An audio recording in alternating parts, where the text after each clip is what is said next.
Now I'm going to begin to put together aggregate supply and aggregate demand. Uh, just going to run through some scenarios and sort of discuss the implications of these. Here's our output, our price level, and we're going to start off just looking at long-run aggregate supply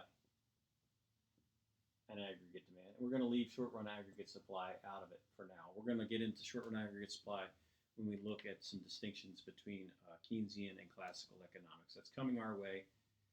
I know you're excited to see it, but just hold on. So let's see what we might have happen. Let's start off with something just kind of happy and cheery. Economic growth. Let's have economic growth. What's economic growth going to look like in this model? That real economic growth would be, what I'm suggesting when I say that is that we have some increase in our productivity or our resources. So we're talking about an increase in technology, labor, capital, natural resources, human capital. We're talking about a shift in long-run aggregate supply.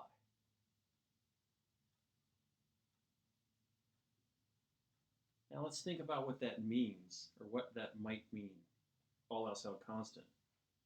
Well, if the price level was here before this economic growth occurred, now we have downward pressure on prices. And what's it called when there's a decline in the general level of prices? That's called deflation. And we have more goods and services at lower prices, so that seems pretty cool. But don't forget, prices and wages are moving together, so we have lower wages as well. And that doesn't feel too cool. Of course, if your prices of the things you're buying is falling and your wages are falling, well, that's not so bad. But there is a bit of a problem with deflation, or unanticipated inflation as well, in how it can affect when arrangements that have been made in terms of borrowing and lending. You see, if I borrow to buy a car at a fixed interest rate, and the price level actually falls, what that means for me is that my wages are likely falling with the price level. But what's that mean about my car payment? I've already contracted to make that payment. That could really sting if this is an unanticipated decline in the price level. So deflation, and in the US we have very little experience with deflation, but deflation, when unanticipated and not part of contracts already, same as unanticipated inflation, has an effect on borrowers or lenders. Deflation hurts borrowers because the money that they're paying back is harder to get than it was before, all else held constant, and or one could say that the money that they're paying back has more buying power than it did when they borrowed it. So deflation stings borrowers, and that was happening in the 1800s, and so policymakers sought to do something about that.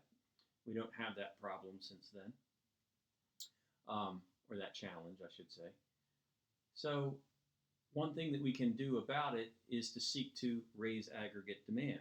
If aggregate demand is rising either by natural forces, there are more consumers, there's just more investment. If some natural forces are increasing aggregate demand, so be it. But this is if aggregate demand is held constant. But we can do things to stimulate aggregate demand. Specifically, we can increase the money supply. Now, I know I list for my determinants of aggregate demand CIG and NX, and Miller does not. Miller lists a list of events, little blurps or sentences that could increase aggregate demand. If you look at those carefully, each of those are instruments to affect CIG or NX. One of the things he mentions is increases in the money supply. Well, when we increase the money supply, what does that do to the value of money?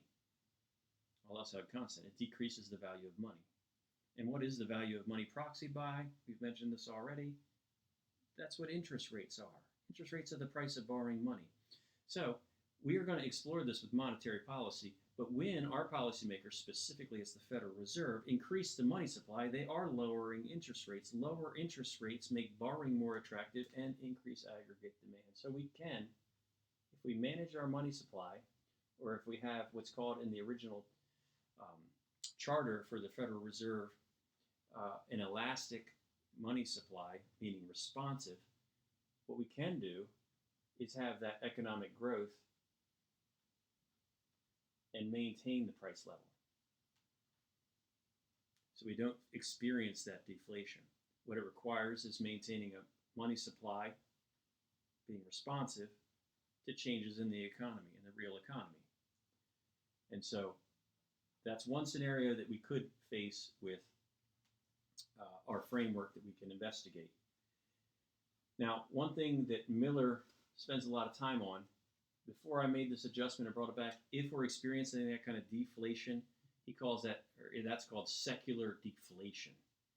We don't hear that, I don't hear that very often in discussions around the economy, but when we have this long-run aggregate supply curve shifting out and aggregate demand not moving with it, that's secular deflation, just a term in some textbooks that you might want to make sure I touch upon. Let's look at some other scenarios that we might see with our framework.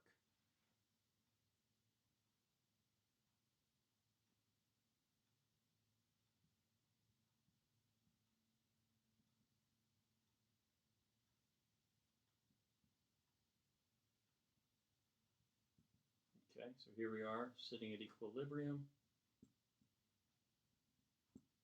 And then let's go ahead and have the economy shrink. Something happens, maybe women's labor force participation begins to taper off, as it has in the past, last I heard, in the past decade or so, even though it had been rising since the 1960s. Suppose women leave the labor force, perhaps a social kind of event like that is happening. That's a decrease in L, all else held constant. If that were to happen at a rate greater than the other things were rising, that only that was happening, we could experience a left shift in long-run aggregate supply. And that would lead to inflation. And that would be what Miller points out as a supply-side inflation. This is something I don't think I have any experience with in my lifetime. But theoretically, it could happen. That's what it would look like in our model, and that's what would be going on there. If something happened to decrease the size of the economy, decrease our output in the long run, that would push up on prices if nothing was done about aggregate demand. Of course, we do have monetary policy, and we could maybe adjust aggregate demand. That's a particularly troublesome one for the Federal Reserve to deal with, though.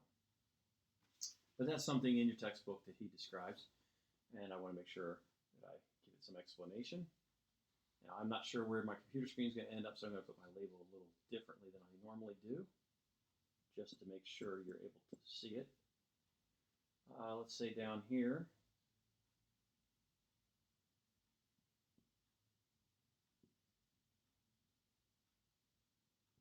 there's my framework. Here we are at equilibrium, that's PL star. And let's say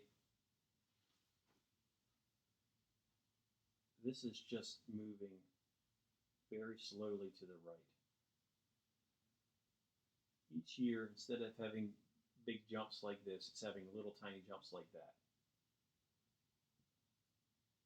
I'm not going to try to write the prime. Let's just proceed as if it's in there, tucked in there. This is what Miller puts in a text box, and this all else held constant would be slowly pushing down on the price level, by the way. This is his secular stagnation that he points out. That's just a period of slow economic growth. And so that then is related to our kind of the last term that he illustrates in the book.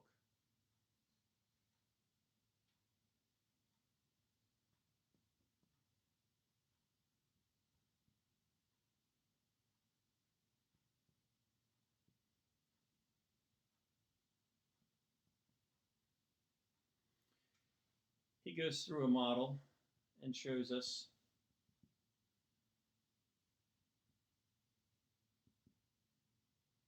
an increase in aggregate demand coupled with a